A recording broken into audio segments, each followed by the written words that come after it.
Hello and welcome to our weekly Friday video. My name's Erica. And I'm Travis.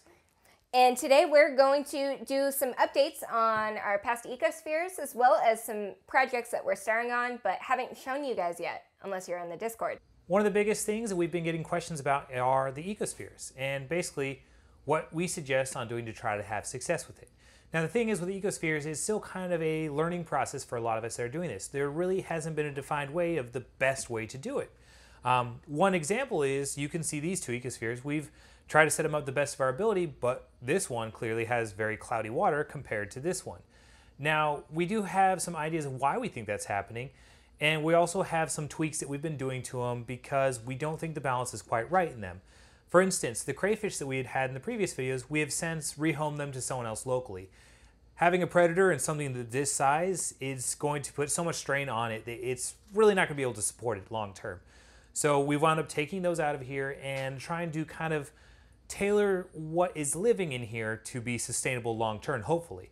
One of the other things is snails. The snails that we had found, they were laying eggs everywhere, and we were really just waiting for a boom of snails to just take over the entire thing. Now, if you want that to be in the ecosphere, that's wonderful. Like, it can definitely work out, but we didn't want to necessarily have an explosion of snail ecosphere. We wanted to have something that was a little bit more well-rounded and have a variety. So with this one, we do have a bit of cloudiness to it, like I was saying. The water has darkened up a bit, and the inhabitants are doing fine, and we are starting to see algae on the walls, especially since we started removing the snails. So we're thinking about possibly resetting this one up again in a very similar fashion to this. Now this one isn't quite as old as how this one is, but the water is much more clear, and even when this one was at this time frame in age, this one is still more clear than this one had been at that period of time. So we think that the heavy planting in this is definitely helping, and also the fact that we don't have a lot of decaying matter in the bottom of here. So in here, if we only have a little bit of living stuff that's kind of in there and trying to break down the stuff that is decaying, there's only so much they can do. And in here, we're limiting the amount of stuff that can break down, but we're also providing plants to help kind of remove any of those extra nutrients in the water during the process of breaking it down. So this one, we think that the excess nutrients is causing an algae bloom, whereas this one, the plants are able to uptake it and help kind of keep it a little bit more clear so there's less algae going on. Ultimately, they're both doing really well. All the inhabitants that we have kept in there are doing healthy. We're actually continuing to do tests on them with pH as well as ammonia. And we're testing them to make sure that the parameters are kind of safe. We're trying to just tweak it a little bit again to long-term have success. We don't want to necessarily bottle it up, seal it, and call it good to go and watch as it might decline. We're trying to kind of tweak and peak a little bit during the first about month or so, and hopefully get it set up to the point where we can confidently seal it and continue to observe what's going on. So these ones, there's still a little bit of stuff going on that we're working with, but overall, we think we're making pretty good progress on helping to get them more long-term ready. So we also have the terrarium that we made in our last video, and you'll notice that, not too much has changed. It takes a little bit for the moss to actually grow, and it's only been a week. But we do plan on adding a little bit more water. There's not too much in the drainage layer at the moment, as well as we thought it would be really cool to, instead of just letting the moss progressively grow onto the bone, which might take a little while, we were thinking about making like a moss slurry and kind of slathering it on the bone a bit and seeing if we can speed up the process a tiny bit, as well as really start seeing some cool moss covered bone. So now that we've given you a bit of an update on how these projects are going, we're going to show you another project that, unless you're part of our Discord community, you haven't seen yet. A number of members in our Discord community have asked us what other projects are we working on that they haven't seen yet. And one of the things we've been showing them is this aquarium.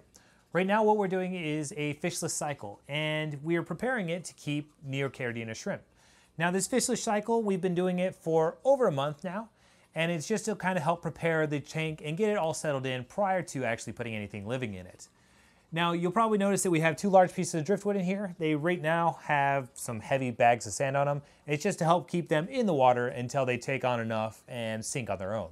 There's a little bit of brown in the water. That's also from the wood, and that'll clear up in time, especially once we start doing a little bit of water changes. Now the other thing you're probably seeing is a lot of plants up top. We purchased some Amazon frog bit. It's a floating plant that stays on the top of the water. And we also got 5 mystery plants with that order. The way we intend on setting up this tank is heavily oriented to a lot of plants in it. And the idea behind that is these plants act as kind of a natural filter for the fish tank. They'll start uptaking the ammonia and other dangerous things in the water in order for them to grow, and it helps kind of keep that stuff away from the fish, or in our case, shrimp in the tank, and keeps it just a healthier environment. Now with this method, it's called the Wallstad method, and there is a great book that goes into a lot of detail on the different impacts that plants have on the tank itself, as well as the different things and how they kind of affect other parameters inside the tank. There's a lot of great information in there, but ultimately the aim of this method is to kind of have a tank that has a low amount of maintenance on it. Because there's so many plants in here, it helps to naturally filter the tank. Now it does have to have good water flow in order to make sure that it is circulating the water to all the different plants, but it should be a very low maintenance idea. And it's also going to have a layer of soil on the bottom of it, and it's going to be capped with either sand or gravel.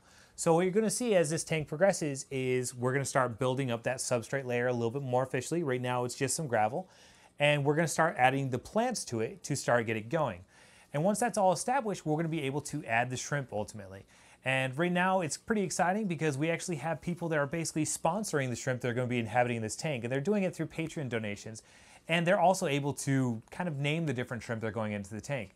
So we're really excited to get everything all set up and going. It's taking a little bit of time to get it all set up, but I think in the end it's going to be well worth the wait and getting a wonderful environment set up for the shrimp. And we're really excited just to see it finished.